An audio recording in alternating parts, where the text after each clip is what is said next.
Imagine building a $12 million empire with your bare hands, only to be told you don't belong at your own family's Thanksgiving dinner. Well, that's exactly what happened to Evelyn Marlowe, and let me tell you, her revenge?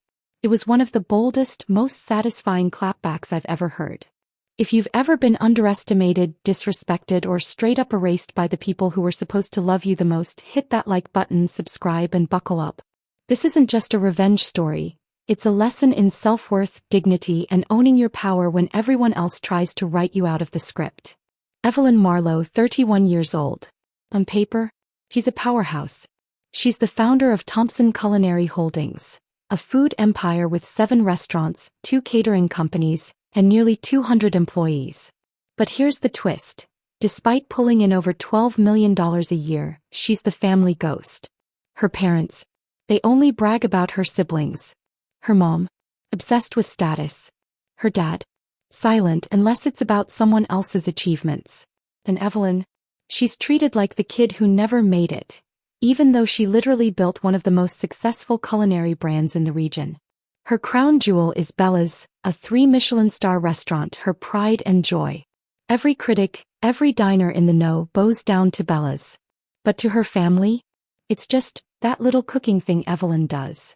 The air is cold, crisp. It's late November, just before Thanksgiving. And that's when the betrayal hits. One quiet afternoon, Evelyn gets a call from her mother. The voice on the other end is cold, clipped, rehearsed. Evelyn, her mom says, Thanksgiving this year will be family only. At first, Evelyn doesn't even understand. Family only? What does that even mean? Then it sinks in. They're planning Thanksgiving dinner at Bella's, her own flagship restaurant. But she's not invited. The reservation? Under Mrs. Thompson's name, her mom's name. As if Bella's belonged to her.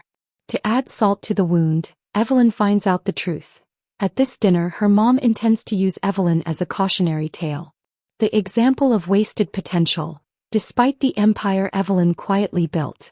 She's not just excluded. She's being erased.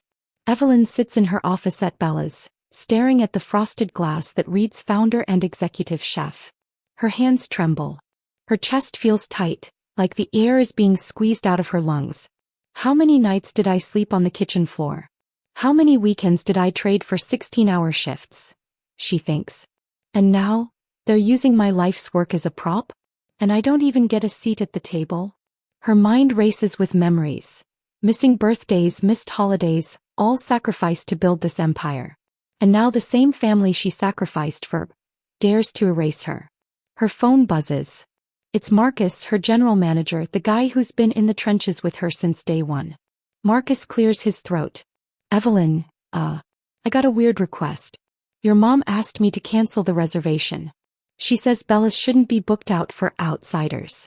She said it's a private family event. Evelyn's stomach drops. Canceling means rewriting the script, pretending Bella's isn't hers. Pretending she doesn't exist. But Evelyn isn't just angry. She's awakening.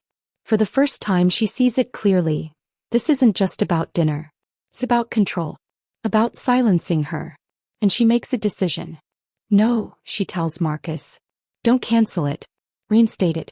But this time, I'm going to handle it personally. There's a pause. Marcus, ever loyal, just says softly, understood. That night, Evelyn can't sleep.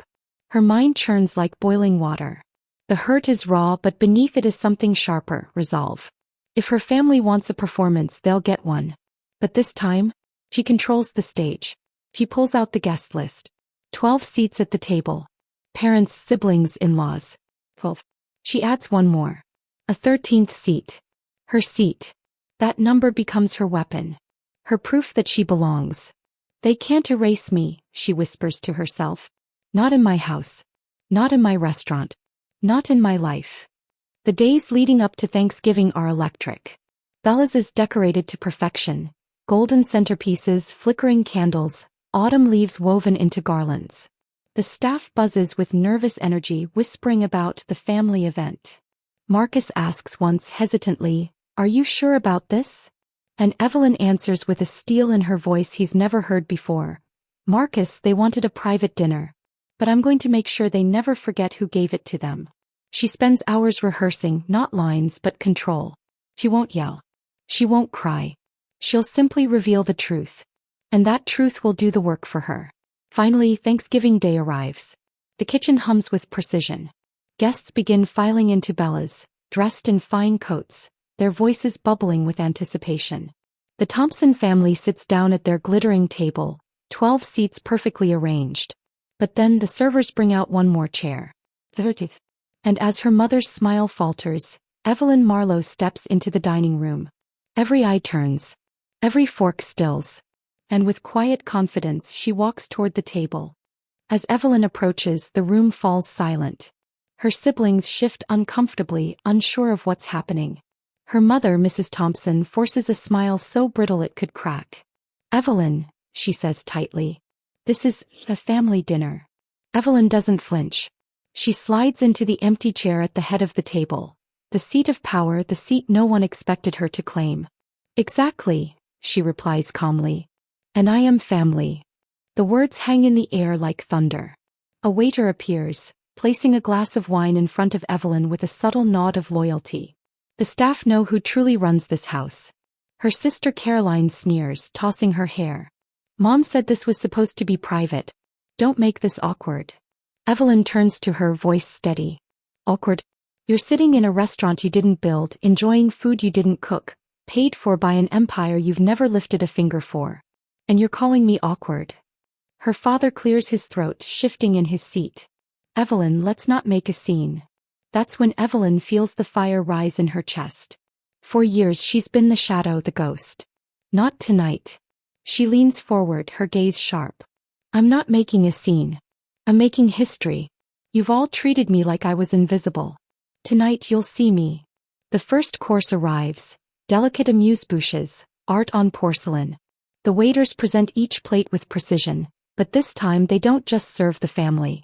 They bow ever so slightly to Evelyn. Her mother's smile tightens. "Evelyn, please. You're embarrassing yourself." That's when Evelyn lays her cards on the table. "Embarrassing myself?" she says softly, her voice carrying across the hushed dining room. "This restaurant, Bella's, isn't just where you chose to host dinner. It's mine. Every chair, every fork, every candle you see, paid for with the years of my life you all dismissed." Gasps ripple around the table. Her brother Robert scoffs. "Oh, come on. You didn't do this alone.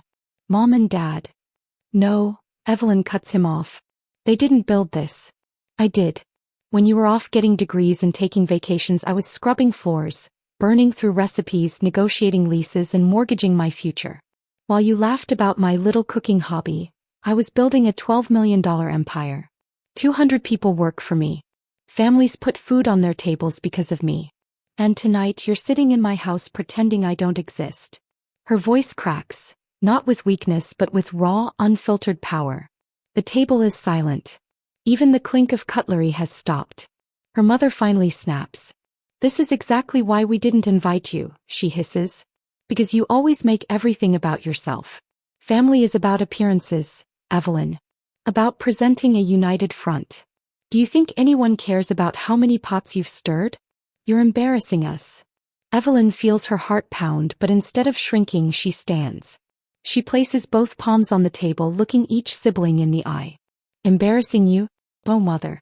What's embarrassing is pretending you built this life when you didn't. What's embarrassing is a family so obsessed with appearances that they erase their own daughter to look good at dinner." Her mother's face drains of color. And then Evelyn delivers the finishing blow. "You wanted a private family dinner at Bella's? Well, surprise. The staff here are my family.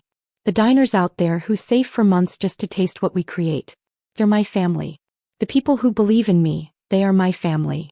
And you've spent years making sure I'd never feel like part of yours." Evelyn signals to Marcus, who steps forward with a sleek leather folder. He opens it in front of the stunned family. Inside, incorporation papers, profit statements, accolades, and the official documentation naming Evelyn as founder and CEO of Thompson Culinary Holdings. Every detail laid bare. Every achievement undeniable. Her siblings gape. Robert's jaw clenches. Caroline mutters, This can't be real." Evelyn leans back in her chair, calm now, almost serene. "It's real. And the irony? You came here tonight to erase me, but all you've done is spotlight exactly how much you've underestimated me. The revenge isn't loud. It isn't cruel. It's devastating in its simplicity. She exists undeniably, powerfully, and on her own terms. Dinner continues, but the mood has shattered. No one laughs. No one tells stories. Every bite is heavy with the weight of truth. Her mother barely touches her plate. Her face is pale, her hands trembling as she fidgets with her napkin. Her siblings glance at Evelyn, then quickly look away, shame burning in their eyes. But Evelyn, for the first time in years, she feels free. Not because she destroyed them, but because she finally reclaimed herself. When dessert arrives, a golden apple tart, symbolic and deliberate, Evelyn stands. She raises her glass. To family, she says, her tone sharp as glass. The kind that builds you up, not tears you down. Tonight I've learned who mine truly is. She clinks her glass against Marcus's, who smiles with quiet pride. The staff join in, creating a chorus of solidarity that drowns out the family's silence. In the days that follow, the fallout is messy. Her siblings avoid her. Her father sends a stiff email, hoping she'll reconsider making things so public. But her mother? She changes. Fully. Hesitantly. She starts visiting Bella's, at first awkwardly, then with genuine curiosity. She asks questions. About the staff. About the craft. About what it really takes. It's not perfect. It's not instant redemption. But it's the first step toward something Evelyn never thought possible, being seen. And Evelyn, she doesn't need their praise anymore. She's already proved everything she needed to herself, to her staff, and to the world. Sometimes revenge isn't about screaming or slamming doors. Sometimes the sweetest revenge is simply standing in your truth, so undeniable that the people who tried to erase you have no choice but to finally see you. Evelyn didn't just get even, she took back her name, her power, and her seat at the table. If Evelyn's story gave you chills, smash that like button. Tell me in the comments, what's the most satisfying revenge you've ever seen or dreamed of? And of course, subscribe for more stories where karma finally catches up.